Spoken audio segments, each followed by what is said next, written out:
initially started your desire to be in shape? I'm not sure. I've been playing sports since I was like 5 years old, just on teams my dad coached and stuff, and it seemed that the bigger, stronger, faster kids would always do better, so I was like, maybe I should try.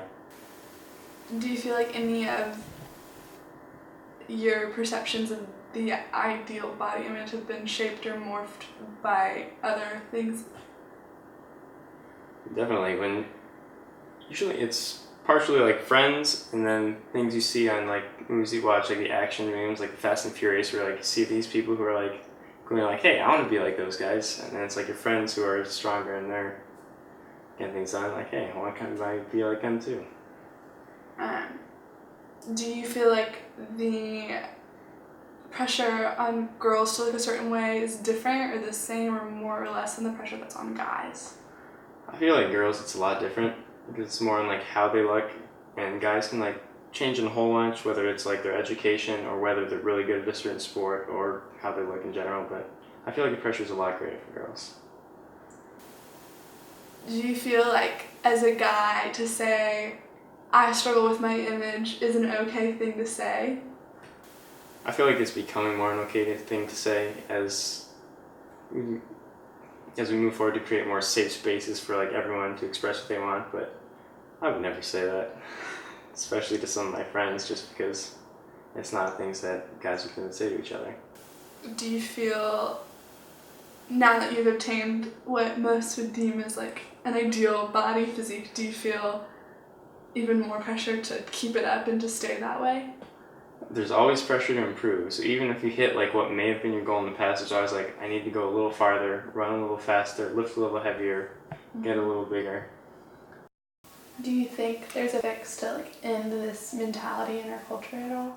I think there is, and I think people are improving as well. Like Aries doing that whole new thing about like not having their models be photoshopped, and I think the media is changing a lot and trying to like be more realistic instead of like, okay, it has to be like this person has to look this certain way. So I think it is, and it's a slow process, but it is a process that leads to.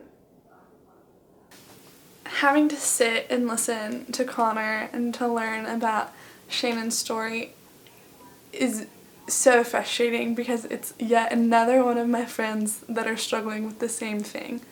It's the same thing that I've struggled with for 8 years of my life.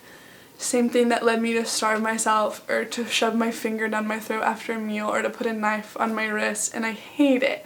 I hate that anyone else would have to go through what I went through, that anyone else would have to feel the things that I felt, and I hate that people don't get it's a real thing, that no one understands that it's happening all the time. And when I first told my dad about my eating disorder, and he told me I didn't really struggle, that it wasn't a real thing, and my friends don't assume I struggle because I'm less than 100 pounds, that I'm not that skinny. And it's so frustrating because you don't have to be less than 100 pounds to struggle with this, and you don't have to be just a girl or just a model to have an eating disorder and to struggle with your body image. And people don't get that. And we're constantly told, this is what you should look like.